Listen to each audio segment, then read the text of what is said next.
Suppose కొత్తగా ration కార్డుల కోసం చాలా మంది అప్లికేషన్స్ పెట్టారు. గత 10 సంవత్సరాల నుంచి రేషన్ కార్డులు కొత్త అనేది ఎక్కడ లేదు. అలాగే ఇందిరమ్మ ఇళ్ల కోసం పెట్టారు. గతంలో ఇందిరా కాంగ్రెస్ పార్టీ ఉండగా ఇచ్చినటువంటి ఇళ్లే తప్ప కొత్తగా ఇందిరమ్మ ఇళ్లు చేసినటువంటి దాఖలాలు లేవు. తర్వాత ఎస్సీ ఎస్టీ బీసీ వాళ్ళు లోన్ కోసం పెట్టారు.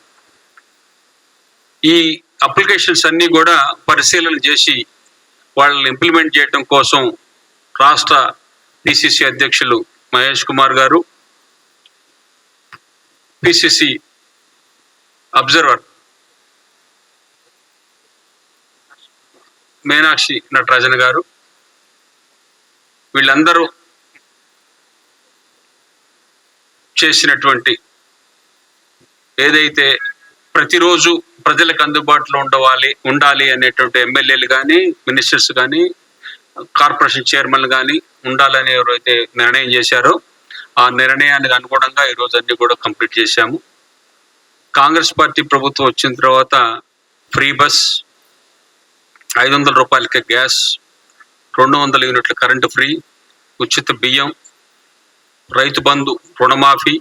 రైతు బంధు ఈరోజు మొత్తం కూడా 9 రోజుల్లో 9,000 కోట్ల రూపాయలు చిల్లర వాళ్ళు జమ చేయడం జరిగింది.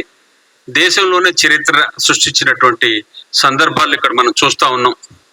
కాంగ్రెస్ పార్టీ అధికారంలోకి వచ్చిన దగ్గర నుంచి అతి సామాన్యుడికి కావాల్సిన అన్ని కూడా ఏవైతే కావాలో వాటి మీదనే దృష్టి పెట్టింది తప్ప వేరే వాటి మీద దృష్టి పెట్టలే.